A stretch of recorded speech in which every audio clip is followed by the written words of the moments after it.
교재는 1학기 때 우리가 사용했던 윌리스턴 워커의 기독교회사 계속 사용합니다. 새로 사실 필요는 없습니다. 그리고 여러분에게 또한 보충으로 강의록을 올려드릴 테니까 강의록을 참고해서 보시기 바랍니다. 과제는 슈페너의 경건한 열망이라는 책이 있습니다. 이 책은 경건주의의 프로그램서라고 할 수가 있고요. 이 책은 독일의 경건주의 아버지인 필립 야콥 슈페너가 저술한 것입니다. 다행히 우리말로도 번역된 것이 있습니다. 크리스천 다이제스트에서 출판한 건데 경건한 열망이다 이렇게 제목을 해서 출판이 됐습니다. 사실 이제 이 원래 제목은 피아 데시데리아라고 되어 있습니다. 라틴어로 피아 또는 피우스 하면 경건한 이란 뜻이고 또 데지데리 데지데리움은 단수가 되겠고 데지데리움은 복수가 되겠습니다. 열망 또는 소원 이런 뜻입니다. 여러분들이 이 책을 꼭 읽으시고 A4 용지 5매 내지 7페이지 정도로 요약하시기 바랍니다. 글자 크기는 11호로 주요 간격은 180으로 해 주시기 바랍니다. 이메일로 또는 이메일로 여러분들이 제출해 주시기 바라고 기간은 11월 11월 우리가 학기 끝나기 전에 제출해 주시기를 부탁드립니다. 여러분들이 이 책을 지금은 구하기가 굉장히 어려울 건데 학교 도서관에 여건이 지금 있습니다. 그러니까 또 도서관에서 대출하셔가지고 보시면 되겠습니다. 또 한꺼번에 다 하시기는 어려울고 여러분들이 서로 돌아가면서 이렇게 보시면 좋겠고요. 과제 제출일은 11월 10일까지 제출해 주시기 바랍니다. 평가는 중간고사 30%, 기말고사 40%, 그리고 출석 15%, 과제 15% 이렇게 평가를 하도록 하겠습니다.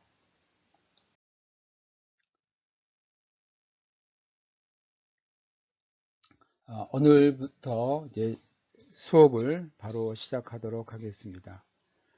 첫 번째 우리가 종교개혁 당시의 시대적 상황에 대해서 말씀드립니다. 일반적인 상황을 보면 우리가 중세 후기라고 하면 일반적으로 14세기부터 15세기 초반을 중세 후기라고 합니다. 당시는 최고조로 있었던, 특히 13세기에 아주 최고조로 있었던 교회 권력이 쇠퇴하기 시작하고 반면 왕의 권력의 상승 시기라고 할 수 있습니다.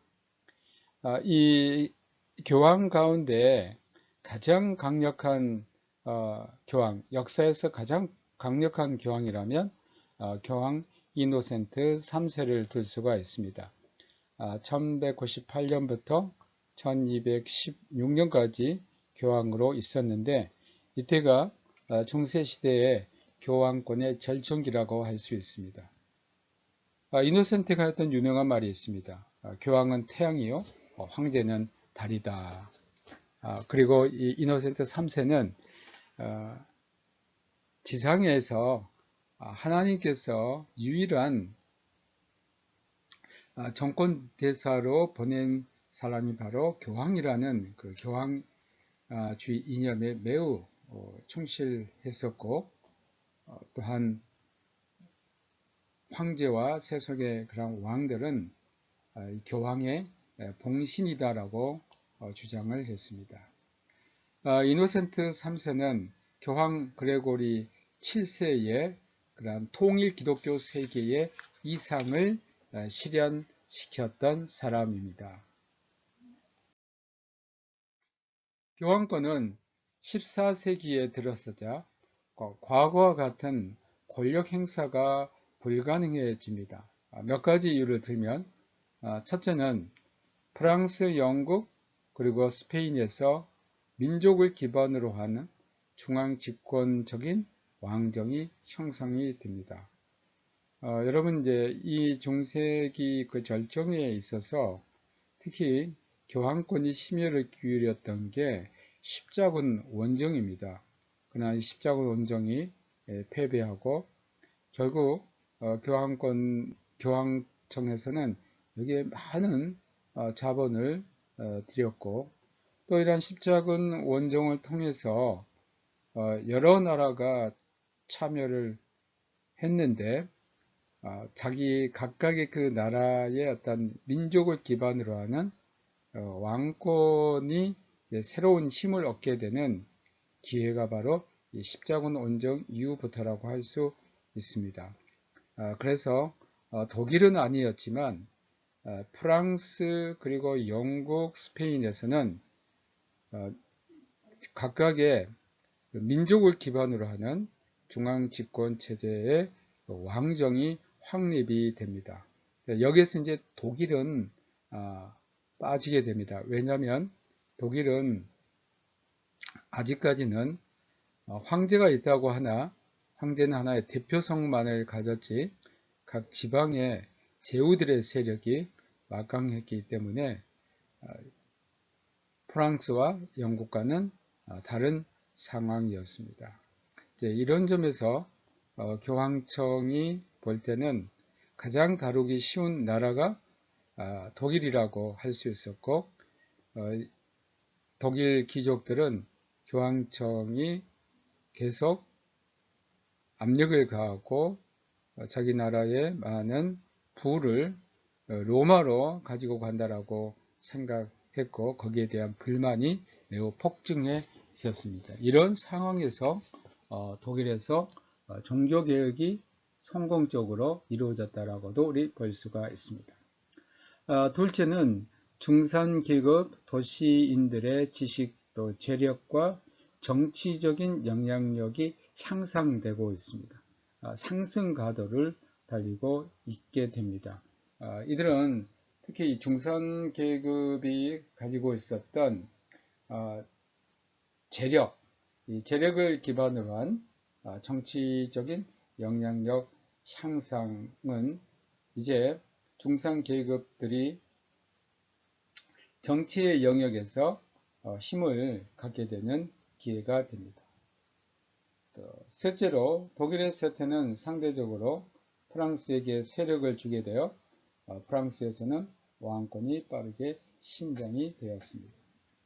이것은 교황청과도 관계가 있는데 교황청은 독일 황제의 그 세력을 약화시키기 위해서 프랑스의 도움을 요청하게 되었고 오히려 이것이 프랑스의 왕권을 상승하는 그런 기회로 작용하게 됩니다.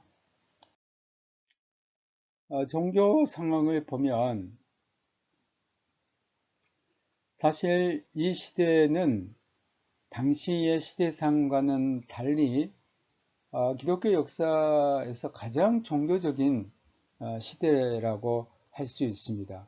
그만큼 모든 것이 종교적인 사고 안에서 또 종교의 생활 가운데서 이루어졌고 또 종교가 일반 국민들에게 미치는 영향이 대단했던 겁니다.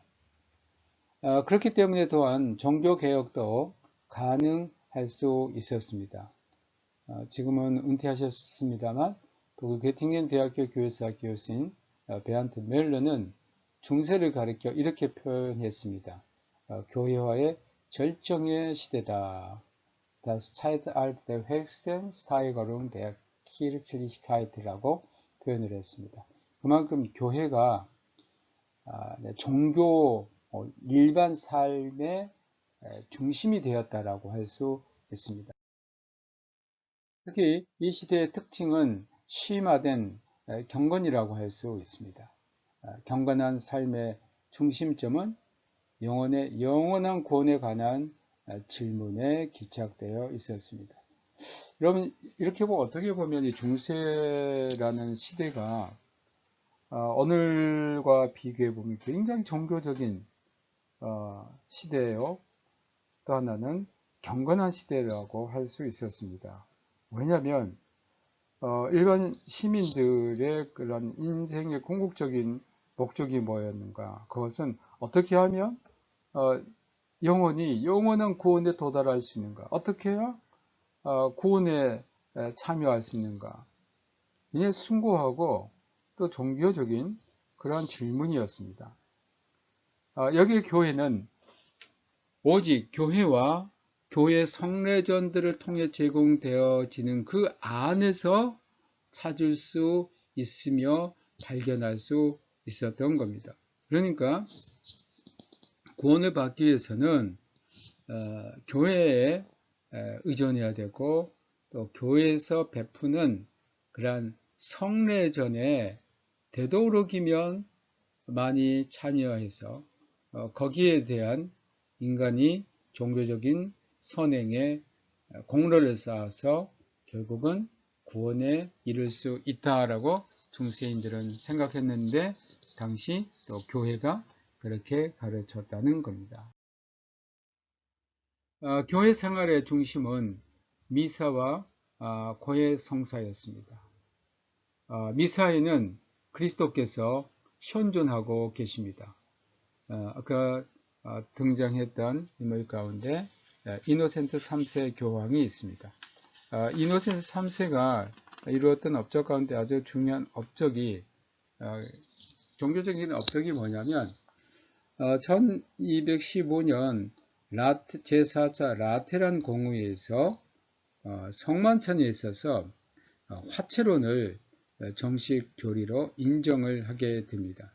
그 화채론이라는 것은 무엇이냐면 성만찬을 시행할 때에 집행할 때 신부가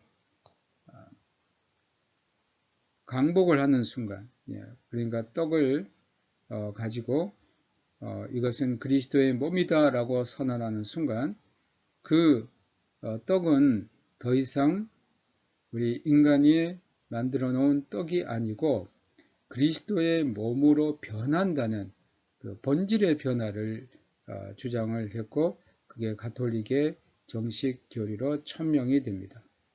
또 포도주는 이것은 그리스도의 피다라고 선언했을 때에 더 이상 포도주가 아니고 그리스도의 피로 변하는 겁니다. 이것을 그래서 우리가 화채론이라고 합니다. 그 물건 자체가 그 물체 자체가 변한다는 겁니다. 무엇으로 변하냐면 떡은 그리스도의 몸으로, 포도주는 그리스도의 피로 변한다라는 겁니다. 이렇게 화채론이 가톨릭 교회의 정식 교리로 천명되고 난 다음부터 가톨릭 교회에서는 물론 지금은 좀 다르습니다만 떡은 신자들에게 그리고 포도주는 신자들에게 주지 않게 됩니다. 떡과 포도주를 모두 신자들에게 주는 것을 우리가 이종성찬이라고 하는데 이 이종성찬이 사라지게 되고 신자들은 오직 떡만을 먹게 되어 있었습니다. 그러니까 떡과 포도주가 그리스도의 몸과 피로 변해서 그곳에 있으니까 누가 계시냐면 그리스도가 계신 거예요. 미사의 절정은 바로 성만찬인데 그 미사에 그리스도께서 계시는 겁니다. 예를 들면 이런 그 미사를 얼마나 많이 했는지 비텐베르크의 모든 성인들의 교회 1년에 64명의 사제가 8,881번의 미사를 드렸습니다. 또 켈른에는 11개의 주교구가 있었고 22개의 수도원이 있었고 19개의 본성당이 있었고 100개의 채플이 있었고 이 켈른 도시에서 매일 1000번의 그러니까 주일날만 하는 게 아니고 매일 1000번의 미사가 있었습니다. 그만큼 이들의 생활이 미사 또 고해성사가 중심이 되었다라고 볼 수 있습니다. 또한 강도 높은 성자 숭배가 유행했습니다. 특히 성모 마리아와 성모 마리아의 그 어머니인 성 안나에 대한 숭배가 널리 민간 신앙에 퍼져 있었습니다. 그 당시 아주 인기 있는 성인은 예수님의 그러니까 외할머니가 되겠죠. 성 안나였습니다. 사람들이 이 땅에 살 때에 어떤 생명의 어떤 위험에 처했을 때 그때 성 안나를 부르면 구원을 그 위험한 순간에서 구원을 받는다라고 교회는 가르쳤고 또 사람들은 믿고 있었습니다. 여러분 루터가 독일의 슈토텐하임이라는 그곳을 지날 때에 벼락을 만나게 되는 그런 사건이 있게 됐는데 그때 루터가 이 목숨이 위협을 당하고 있는 상황에서 부른 성인이 바로 성 안나였습니다. 그래서 저기는 성 안나여 수도사가 되겠나이다라고 서원 기도를 해버렸던 겁니다. 중세 후기의 민중신앙심의 특색을 보면 사면부가 아주 널리 퍼져 있었습니다. 저는 이 인둘겐치아를 면제부로 번역하지 않고 사면부라고 언제나 번역을 합니다. 왜냐하면 면제부라고 번역되는 것은 실질적인 그 의미가 아닙니다. 이 인둘겐치아라는 것은 나중에도 제가 좀 더 자세히 말씀을 드리겠습니다만 죄와 죄에 따른 형벌로부터 자유롭게 되는 겁니다. 거기에서 노임을 받는 겁니다. 사람들은 죄보다는 그 죄 때문에 이 세상에서 자기에게 올 그 벌을 무서워했고 이 벌을 받지 않기 위해서 그에 상응하는 어떤 보답, 보석을 해야 되는데 그게 바로 인둘겐치아입니다. 성욕품에 대한 그 숭배들이 많이 있었습니다. 이 성욕품은 성인들이 남기고 간 어떤 그런 물건들인데 이게 널리 퍼지게 된 게 십자군 이후에 더 많이 퍼지게 됩니다. 왜냐하면 팔레스타인 지역을 갔다 왔던 수많은 사람들이 그곳에서 성육품들을 이라고 하는 것들을 가져오게 되었고 이러한 성육품이 특별한 어떤 기적을 행한다고 믿고 있었고 사람들은 이 성육품을 모아놓고 전시해 놓은 곳에 순례의 그런 길을 떠났습니다. 특히 독일의 비텐베르크의 슐로스키르케 성교회의 프리드리히 선제원은 이곳에 굉장히 많은 성유품을 모아놓았고 이곳에서 또한 순례의 그런 프로그램을 행했던 겁니다. 독일에서 아마 가장 많은 성유품을 소장하고 있는 사람은 참 아이러니하게도 루터의 종교 개혁을 후원했던 프리드리히 선제후였던 겁니다. 그리고 또한 그 성지순례, 그러니까 성지순례가 이제 예루살렘으로 가는 길이 막혔기 때문에 유럽 곳곳에 몇 개의 성지를 만들어 놓고 그곳에 순례를 하게 됩니다. 여러분 요즘 우리나라에서 지금 코로나 때문에 가지 못하는데 스페인에 굉장히 유명한 상트 야코비 콤포스텔라, 이것은 중세 시대 아주 유명한 성지 순례 지역이었습니다. 그러니까 이런 그 성지 순례를 다녀옴으로써 이것도 어떤 면에서는 자신의 그 신앙에 있어서 선행의 보석에 해당되는, 그래서 자기가 벌을 받을 건데 그 죄에 대한 벌을 받지 않기 위해서는 이런 성지순례도 큰 역할을 했습니다. 그래서 유럽 곳곳에 이런 성지를 만들어 놓고 그곳에 성지순례를 하고 또한 참배를 하도록 했습니다. 저도 그 독일의 남부 지역에 알트 웨팅이라는 곳이 있는데 매우 유명한 가톨릭의 성지입니다. 제가 한번 가본 적이 있는데 거기에 정말 수많은 사람들이, 물론 다 가톨릭 신자들이죠, 와서 성지 순례하는 것을 보았습니다. 행위로 말미암는 신앙은 허다한 종교 재단들 그리고 신앙적인 단체가 말해주고 있습니다. 예를 들면 비텐베르크에는 1520년에 21개 종교재단이 있었고요. 또 켈른에는 80개의 종교재단들이 있었습니다. 이것은 종교적인 보증단체의 한 종류인데 종교적인 에고이즘이라 할 수 있습니다.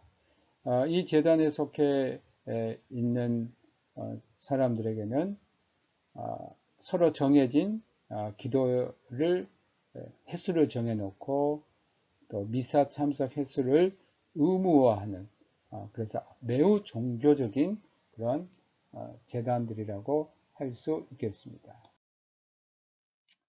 또한 중세흑인들에게 있어서 그리스도는 무엇보다도 세상의 심판자로 매우 두려운 존재였습니다. 그러니까 루터도 수도원에 있을 때에 그리스도의 이러한 그 심판자로서 두려움으로 매우 힘들어했고, 또 그리스도가 자신의 죄에 대해서 심판하신다는 그러한 생각으로 고민을 했던 게 바로 루터였습니다. 초기 수도원에서 루터는 그만큼 자신의 죄에 대해서 심각하게 생각했고, 또 주님은 우리를 용서하시는 분이라고 하지 않고 그들은 우리를 심판하는 그런 심판주로 생각을 했습니다. 이렇게 그리스도가 너무 무서웠기 때문에, 두려움의 대상이었기 때문에 사람들은 그리스도에게 직접 가지 못하고 그리스도를 우리에게 중개해주는 성모 마리아를 찾았던 겁니다. 또 그들이 가장 두려워한 것은 갑작스러운 죽음입니다. 이런 갑작스러운 죽음은 사람들이 하나님으로부터 저주를 받았다라고 생각을 했습니다. 그것은 바로 심판과 연결이 되었습니다. 이런 것들이 중세 후기의 신앙심을 결정했던 겁니다. 다음으로 세 번째, 르네상스와 인문주의입니다.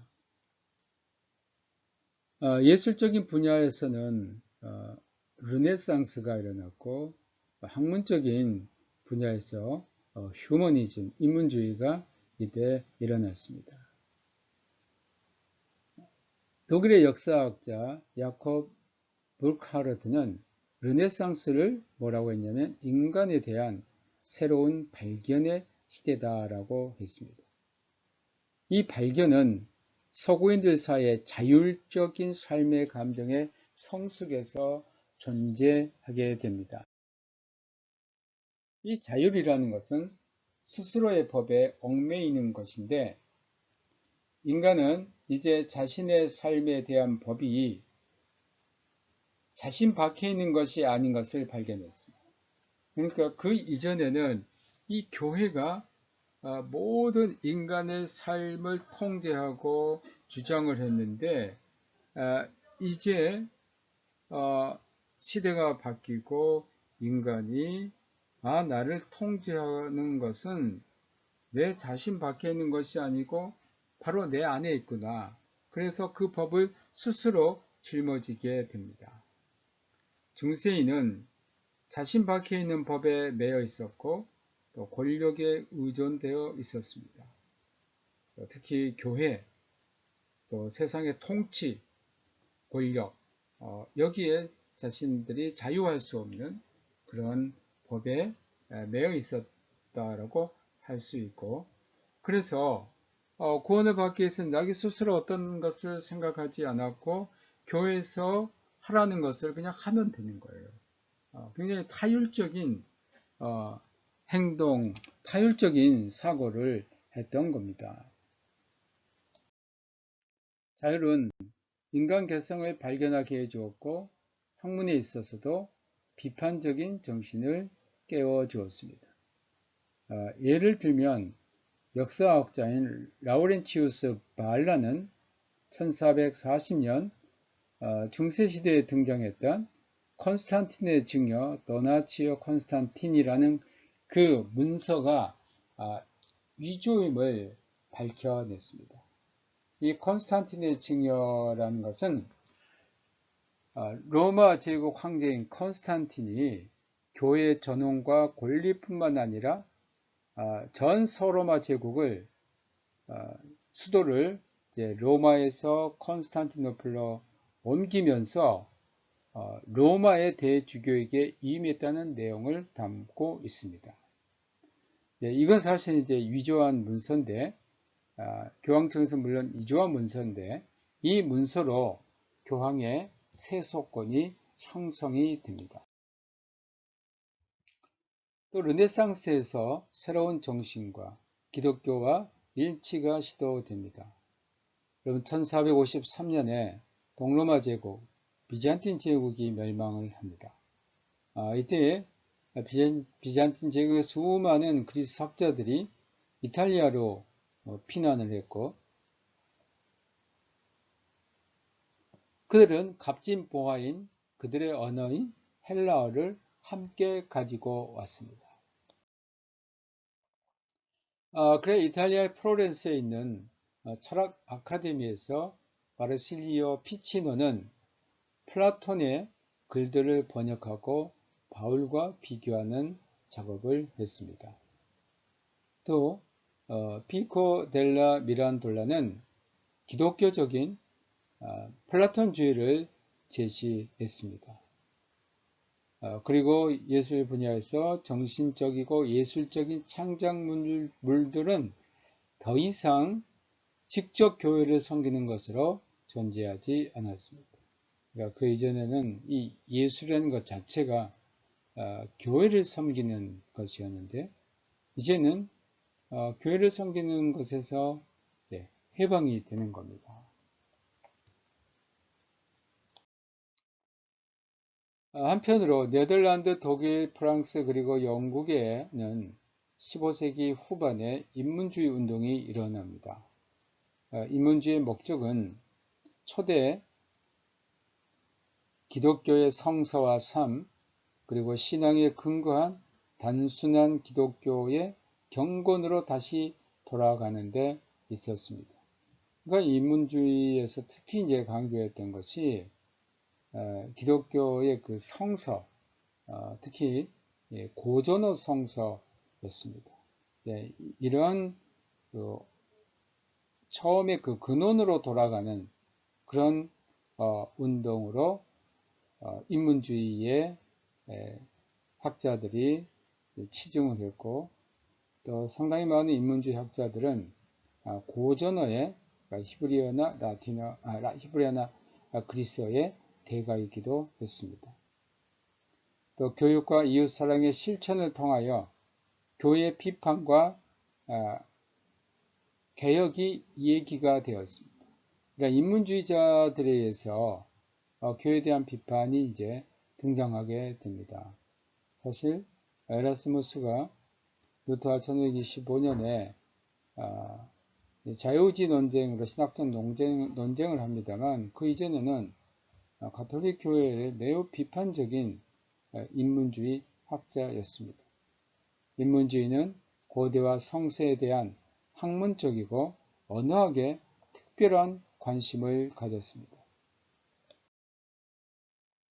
인문주의의 제왕은 네덜란드 로테르담 출신의 데스데리우스 에라스무스라고 할 수 있습니다. 1469년에 태어나서 1536년에 살았습니다. 물론 루터와 동시대 사람입니다. 루터가 1483년에 태어나서 1546년에 세상을 떠났으니 루터보다는 먼저 태어났습니다만 루터와 동시대 사람이었습니다. 개인적으로 만남은 루터와 없었지만은 서로 글을 통해서 알고 있었습니다.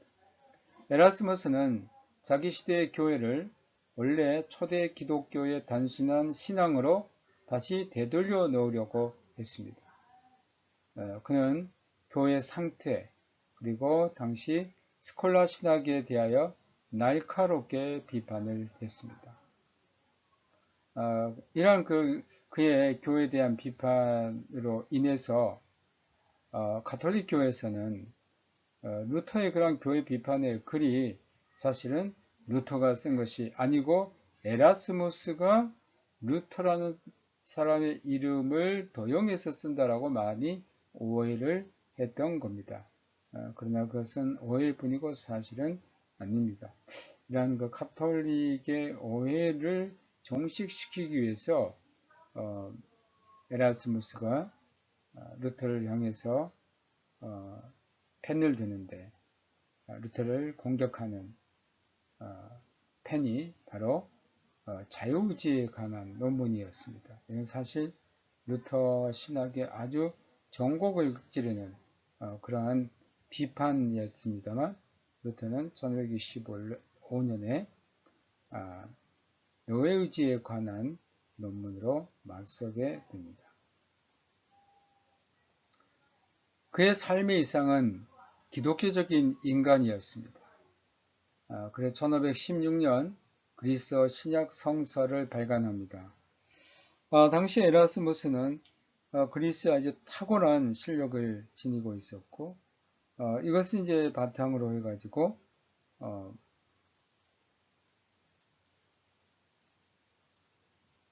신약 성경을 편찬을 합니다. 이게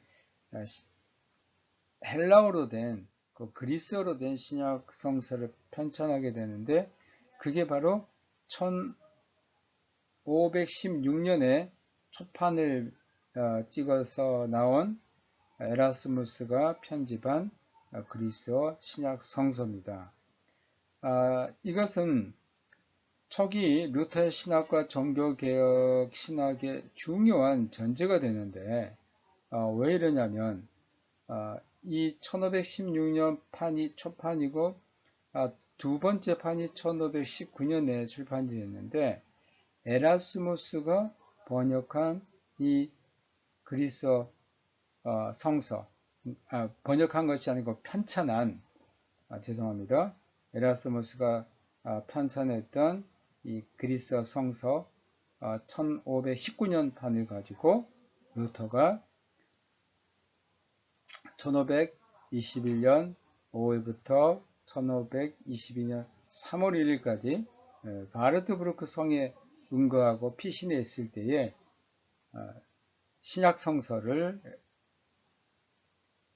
독일어로 번역하는 대작업을 혼자 이루어 놓게 됩니다. 그만큼 초기 루터 신학 또 종교개혁 신학의 중요한 그 전제가 바로 에라스무스의 그리스어 신약 성서 발간이라고 할 수 있습니다. 다음으로 종교개혁의 성구라는 용어가 있습니다. 루터의 종교개혁이 있기 전에 이미 종교개혁을 시도한 사람, 이게 바로 종교개혁의 선구자라고 할 수 있고, 그래서 우리는 종교개혁의 선구다, 포 레포르마치온이다 라고 말합니다. 이러한 종교개혁의 선구자들을 보면 리옹의 평신도 설교자인 발두스가 있는데 12세기 후반에 활동을 했습니다. 또 존 이클리프,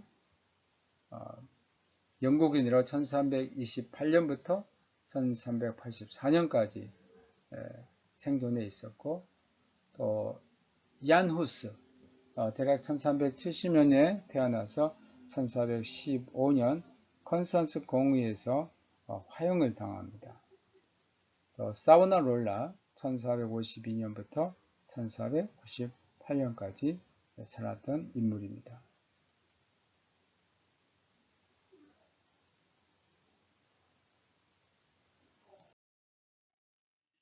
위클리프는 앵글로 섹슨의 귀족 출신이었습니다. 옥스퍼드 대학교에서 철학을 가르쳤고 1368년부터 신학을 가르칩니다.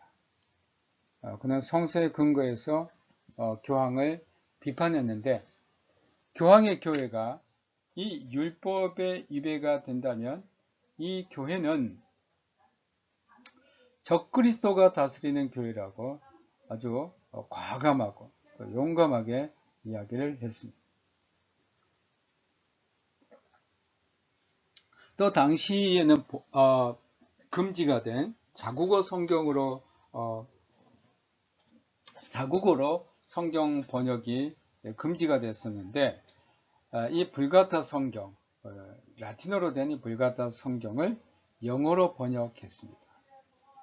그는 사면부, 또 성유물 숭배, 그리고 수도원 제도에 대해서 신랄하게 비판을 했습니다. 유클리프는 어거스틴에 의해서 교회를 선택받은 사람들의 공동체로 보았습니다. 그는 1215년 제4차 라테란 공회에서 인정을 받은 화채론, 떡과 포도주가 그리스도의 몸과 피로 본질이 변한다는 것을 거부했습니다.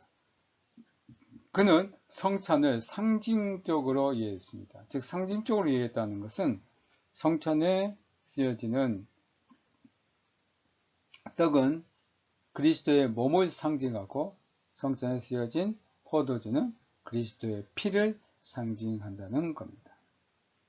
그리고 이 성찬은 누구에게만 효력이 있냐면 그것을 믿는 자에게만 효력이 발생한다라고 주장했습니다.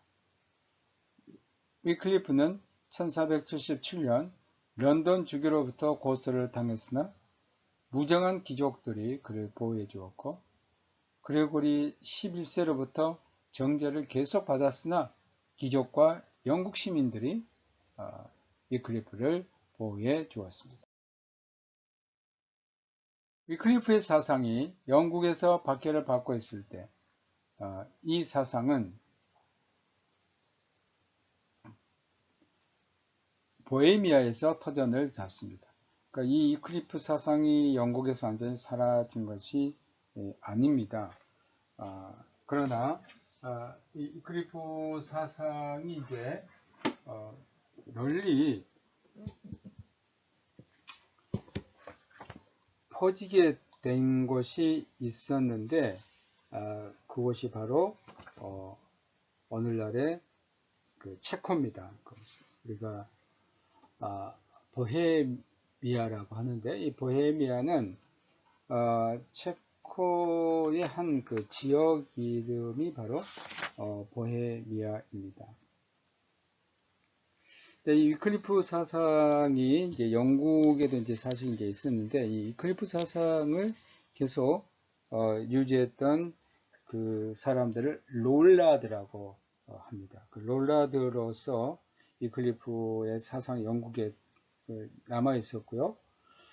그런데 어떻게 보헤미아가 위클리프 사상을 받게 되냐면, 보헤미아와 영국 왕가 사이의 교통으로 체코의 귀족의 그 자녀들이 영국 옥스퍼드 대학에서 공부를 하면서 이곳에서 위클리프의 사상을 받아들이게 되고, 이것을 자기 나라의 프라하 대학에 전파를 했습니다.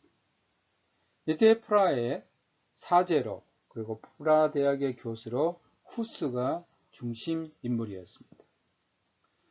후스도 이제 위클리프의 사상을 접하게 되었고, 후스의 교회 비판은 성서적이고 사회적 그리고 민족적인 동기를 갖고 있었습니다.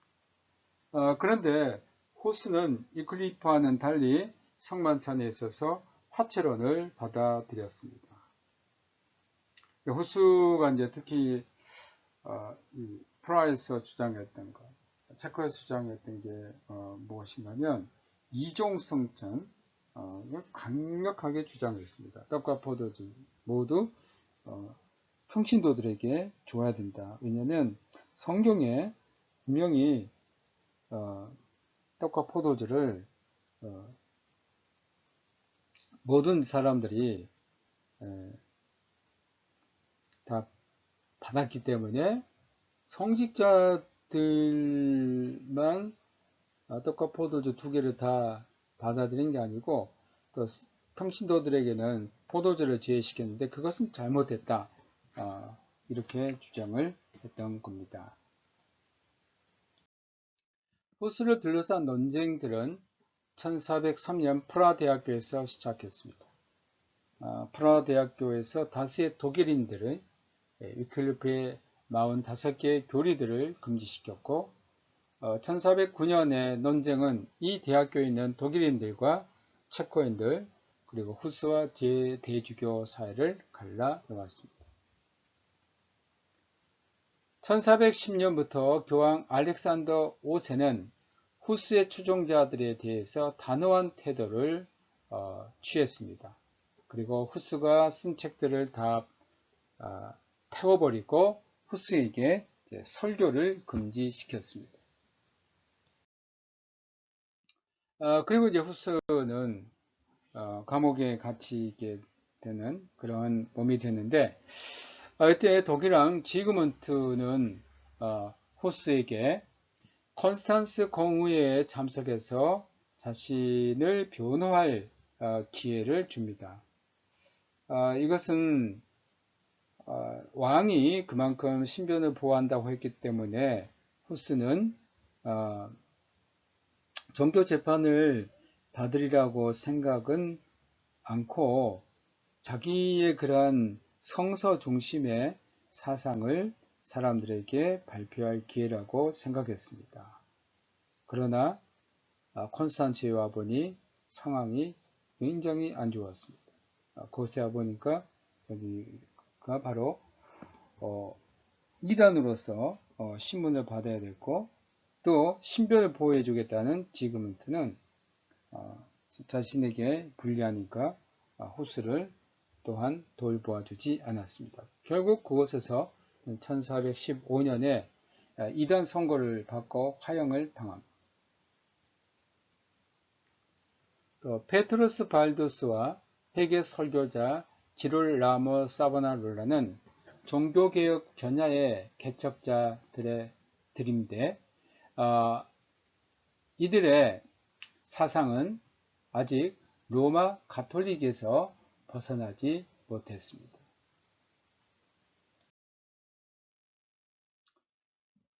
중세 후기 경제사와 사회사의 중요한 2가지 사건이 15세기에 확실한 그 분기점으로 등장합니다.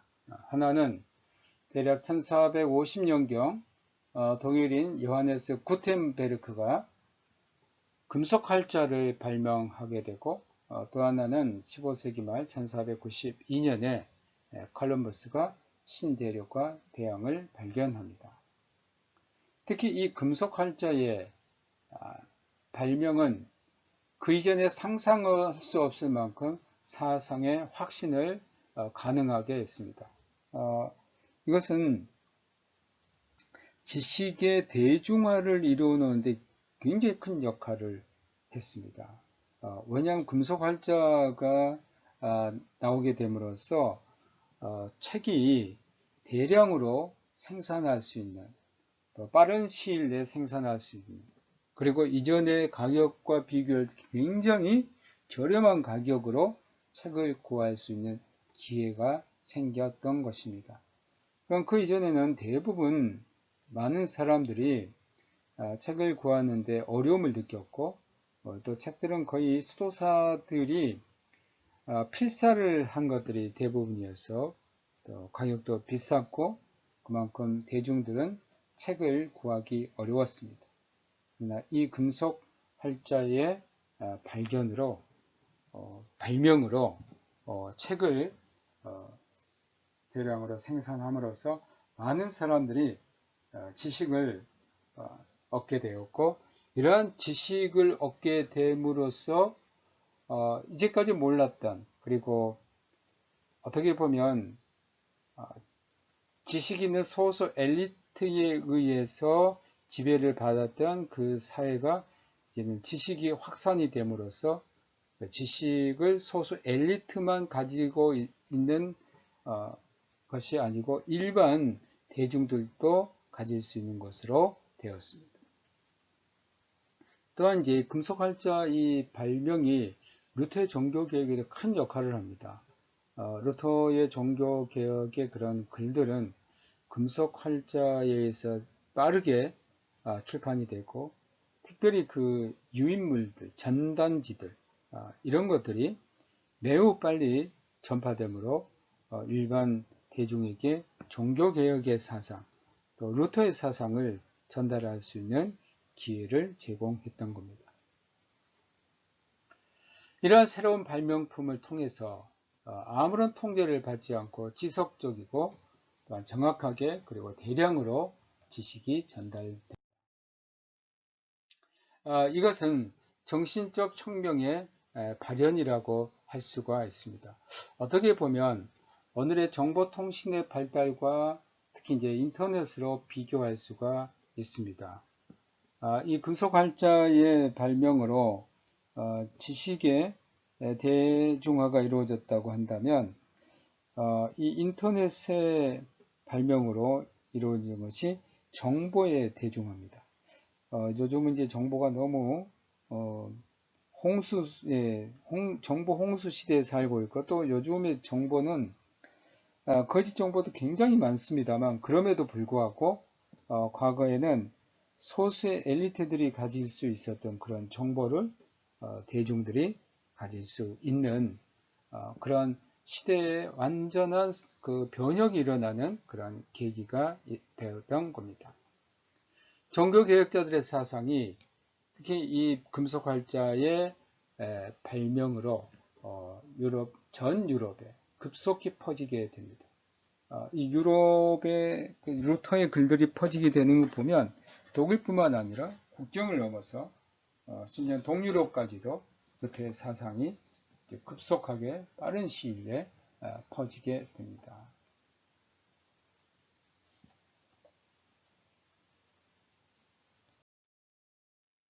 또 하나는 화폐 경제가 등장합니다.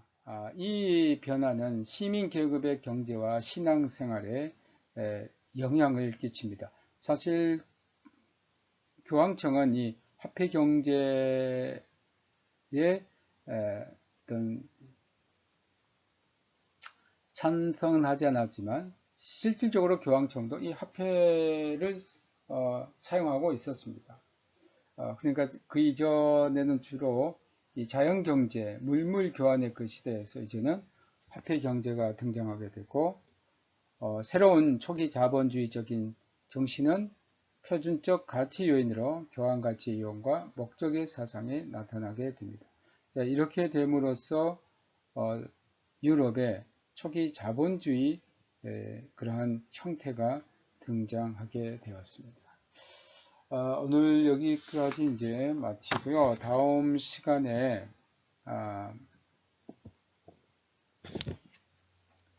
루터에 대해서 다음 시간에 우리가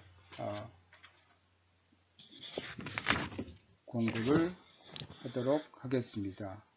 다음 시간에는 루터의 등장, 종교개혁의 시작, 또 분리와 분열, 그리고 주로 루터를 중심으로 우리가 배우도록 하겠습니다.